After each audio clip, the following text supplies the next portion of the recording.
Cell phone ఉపయోగించడం ఎంత అవసరమో దాన్ని ఒక టైం ప్రకారం ఉపయోగించడం కూడా అంతే అవసరం. ఎందుకంటే ఒక 4 అవర్స్ మీరు సెల్ ఫోన్ యూజ్ చేస్తున్నారు అంటే మీ మైండ్లో ఉన్న నాలెడ్జ్ సగానికి సగం తగ్గిపోయినట్లే. అలాగే మీ కాన్సన్ట్రేషన్ మెమొరీ కూడా మెల్లమెల్లగా తగ్గిపోతూ ఉంటుంది. ఈ మధ్యన మీరు చాలామందిని అరే నేను మర్చిపోయానురా అని నువ్వు చెప్పావు నిన్న, కానీ మర్చిపోయాను, గుర్తులేదు.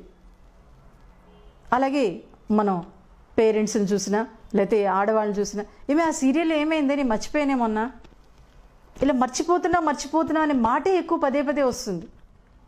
ఏది చెప్పినా కానీ మర్చిపోతున్నాం, ఏది చేయాలనుకున్నా మర్చిపోతున్నా, అరే ఏదో చేయాలనుకున్నానే అబ్బా ఏంటి ఇలా అంటే మర్చిపోతూ మన పనులను మనం అసలు ఎటువైపుకు తీసుకెళ్తున్నా కూడా అర్థం కాని స్టేజ్లోకి వెళ్ళిపోతున్నాం. మీరు ఒక స్టూడెంట్ని తీసుకొచ్చి వాడు 7th క్లాస్ చదువుతున్నాడు అనుకోండి, 6th క్లాస్లోనో లేదంటే ఆ 7th స్టార్టింగ్లో వాళ్ళ టీచర్ చెప్పిన లెసన్స్ గురించి ఒక్కసారి అడగండి,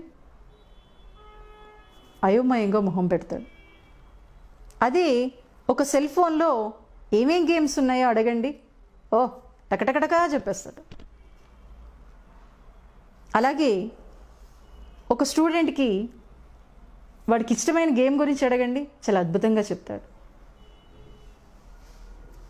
కానీ ఈ సెల్ ఫోన్ యూజ్ చేస్తున్న దగ్గర నుంచి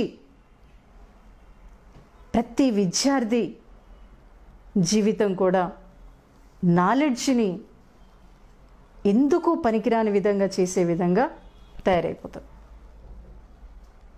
అసలు వాడు చదువుతున్నాడా అంటే చదువుతున్నాడు, ఆ ఎగ్జామ్ రాసేవరకే ఉంటుంది. ఎగ్జామ్ రాసి బయటకు వచ్చేసాక ఏం రాశాడో ఏంటో వాడికే అర్థం కావట్లేదు.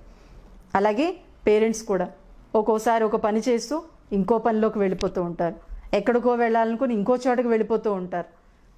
అలాగే సెల్ ఫోన్ చూసుకుంటూ ఎక్కడికో వెళ్ళిపోతూ ఉంటారు. ఈ మధ్యన మీరు పేపర్లో చదివే ఉంటారు, సెల్ ఫోన్ పట్టుకొని చూస్తూ ఒక అమ్మాయి వెనకాల నుంచి అరుస్తున్నా సరే వినిపించకపోవడంతో కారు వచ్చి గుద్దేసింది. అంటే ఇన్ని యాక్సిడెంట్లు జరుగుతున్నా, ఇంత అనారోగ్యకరమైన వాతావరణం ఈ సెల్ ఫోన్ సృష్టిస్తున్నా దాన్ని వదలటం లేదు. వదలమని నేను చెప్పను, ఒక టైం ప్రకారం దాన్ని యూజ్ చేసుకోవాలి. మార్నింగ్ హ్యాపీగా చక్కగా కబుర్లు చెప్పుకుంటూ మీ పిల్లలతో మీరు పనులు చేసుకోండి, ఎంత యాక్టివ్గా ఉంటారో చూడండి. నైట్ మీరు ఇంటికి వచ్చేవారు కూడా అంతే యాక్టివ్గా ఉంటారు. అలాగే ఈవినింగ్ టైంలో కాసేపు యూజ్ చేసుకోండి సెల్ ఫోన్, ఒక 1/2 అవరో 1 అవరో యూజ్ చేసుకోండి. చూసారా ఆ సెల్ ఫోన్ యూజ్ చేయడం వల్ల ఆ అబ్బాయి ఎంత బద్ధకానికి లోనయ్యాడో. ఇక్కడ సెల్ ఫోన్ వల్ల ఏమవుతుందంటే మన ఇంట్లో పనులు చేయటం లేదు, ప్లస్ మన కమ్యూనికేషన్ చచ్చిపోతుంది, ప్లస్ మన పిల్లలు ఏం చేస్తున్నారు ఏంటో మనకు తెలియట్లేదు. అలాగే ఈ ప్రపంచంలో ఎక్కడెక్కడో జరిగింది మనకు తెలుస్తుంది తప్పించి మన పక్కనే ఏం జరిగిందో కూడా మనం తెలియని స్టేజ్లోకి వెళ్ళిపోతున్నాం.